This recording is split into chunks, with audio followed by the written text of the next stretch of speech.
reproduction and the reproductive process in humans and plants. And just to kind of start off, when you think of fertilization and reproduction, what are some words that you think of? And you might have learned these from previous lessons. So just throw out some words. Sperm. Sperm. Okay. Egg. Sex. Sex. What else? Fertilization. That works. Penis, right? Penis. Okay.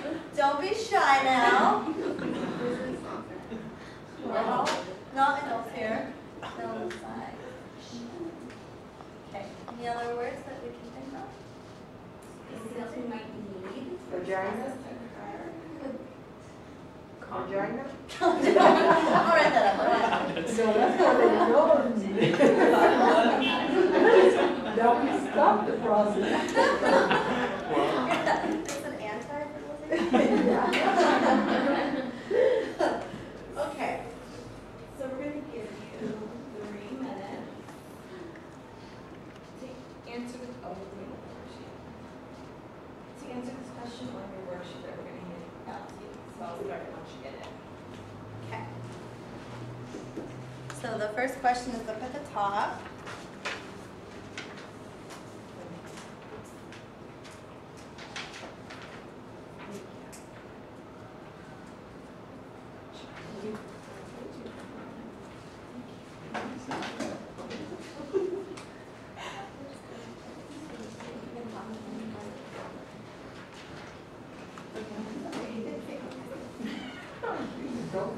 Okay, you guys have 3 minutes to answer your do now. Once that buzzer goes off, you cannot continue to work.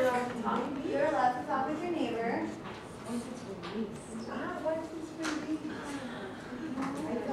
So it's very specific. It's just to step out of the student teachers. One of the misconceptions around fertilization oftentimes is the conditions under which it occurs. A lot of students don't recognize the specifics. So this is kind of addressing that misconception of when and when not fertilization actually does occur.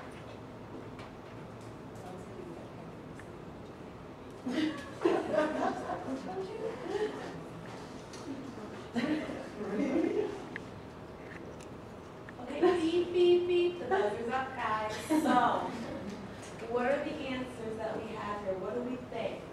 Once the sperm is released into the female reproductive system, does fertilization always occur? Why or why not? Yes. No, because some Jews have weak sperm. Okay, weak sperm. All right. I'll write your answers down. Dudes have weak sperm. Anybody else? What was something else that was your thing? Yes, ma'am. Birth control. Birth control. Oh, so what's the purpose of birth control then? I don't know if I can take it. Okay, birth control. Well, birth control. My control. Oh, is that? Oh, okay. So that could be a good question we could look at. What does birth control do? Okay, any other thoughts? You always get pregnant unless there's some kind of problem.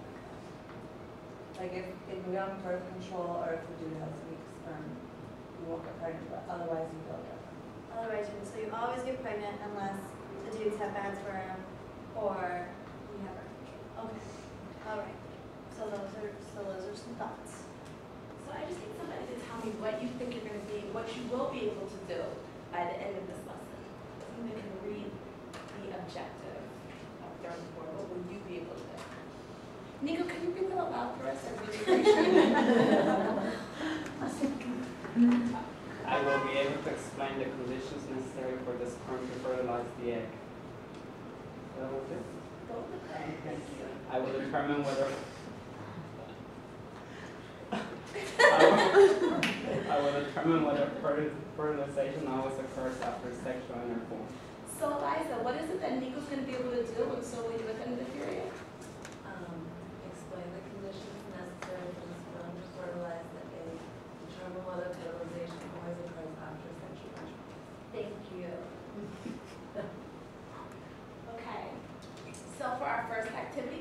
you're gonna do is, you're gonna watch the video nucleus, and you're gonna think about all the information that you heard in the video. You're gonna write it down on your worksheet where it says the fertilization video, so you'll take notes in that little box right there. And then I want you to think about the conditions that are necessary for this fertilized egg. So when you're taking notes, what are some of the conditions? What are some of the things that I'm hearing and I'm seeing that come into play for fertilization to occur? Are we all clear on what it is that we're doing? Yes, no? Too about Yeah. your previous ideas and whether the video is going to support those and how it supports it maybe. So, I mean, we have one here that has to do with the male reproductive system, and then one has to do with the female reproductive system. So kind of be thinking about both of those elements as we're watching the video. Great. I've been a life insurance professional for 17 years. I met with the Wow. Good stuff.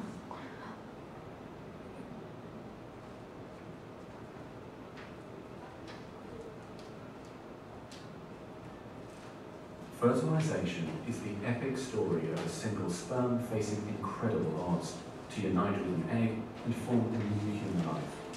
It is the story of all of us.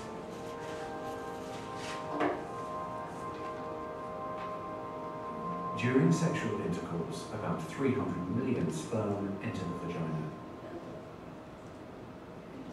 We need to be mature. Soon guys. afterwards, millions of them will either flow out of the vagina or die in its acidic environment. However, many survive because of the protective elements provided in the fluid surrounding them. Next, the sperm must pass through the cervix, an opening Be in the thinking of uterus. vocabulary. Usually, it New remains words that tightly you don't closed, understand. but here the cervix is open for a few days while the woman ovulates. The sperm swim through the cervical mucus, which is thinned to a more watery consistency for easier passage. Once inside the cervix, the sperm continues swimming toward the uterus, though millions will die trying to make it through the mucus. Some sperm remain behind, caught in the folds of the cervix, but they may later continue the journey as a backup to the first group. Inside the uterus, muscular uterine contractions assist the sperm on their journey toward the egg. However, resident cells from the woman's immune system, mistaking the sperm for foreign invaders, destroy thousands more.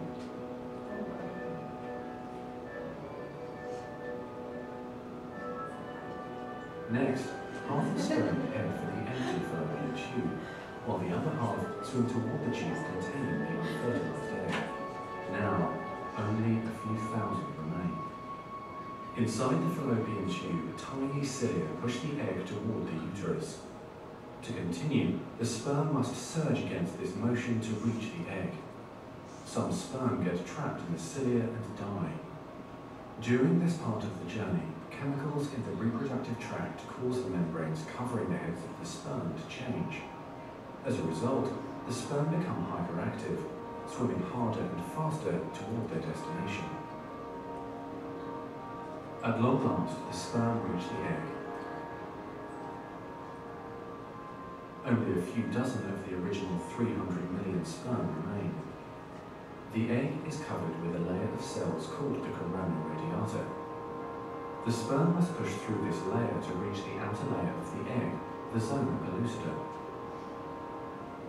When sperm reach the zona pellucida, they attach to specialized sperm receptors on the surface, which triggers their acrosomes to release digestive enzymes, enabling the sperm to burrow into the layer.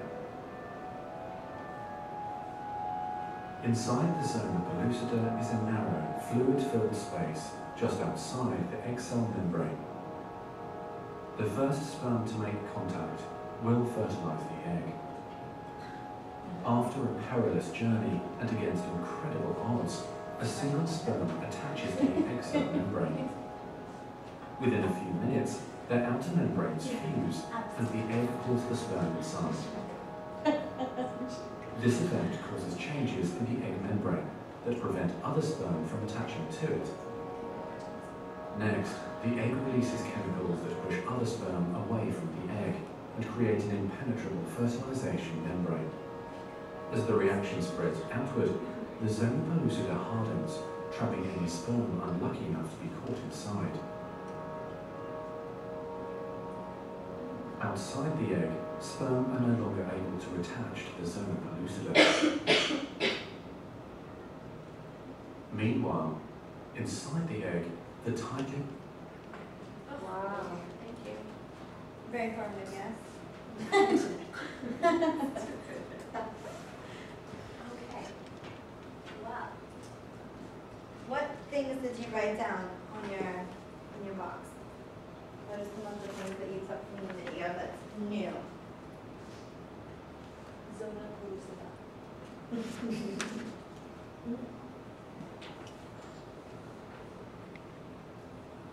Anything else? The 300 million sperms are released into the vagina. Something like crazy. Seriously, I don't remember. Is the cervix open during ovulation? The cervix, so we have some new words, right? Cervix, ovulation.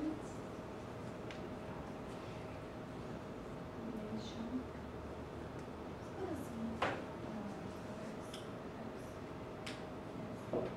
Anything else? Got it? Okay. So we have another activity just to help you. So you have the visual, you've gotten to see the video, you got to see what it looks like. And now we have an article. You're going to read this article with it's a very short article. You're going to read it with your partner. And you're going to take notes in the other box on what you read in the article about fertilization.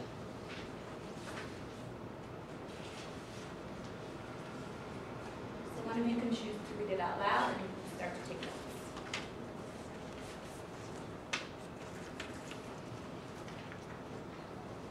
And once again, remember that you're focusing on the conditions necessary for the sperm to fertilize the egg. So that's what you really want to focus on.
Feel free to talk with your partner about what you noticed, maybe some key vocabulary that you saw in the video that's maybe also in your reading.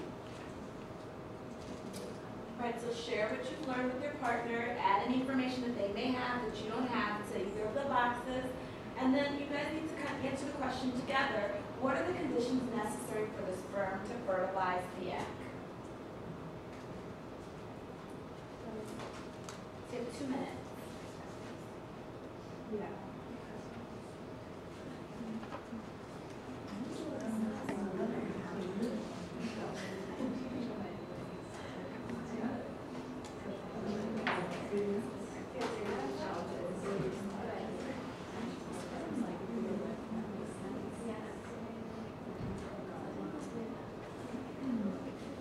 Okay, guys, we only have like 3 minutes left, so after we would finish the activity, you would share with your partner.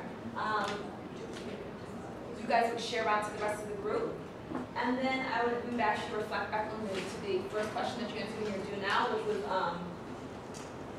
well, we would reflect and see if your answer was supported by the information that you gave.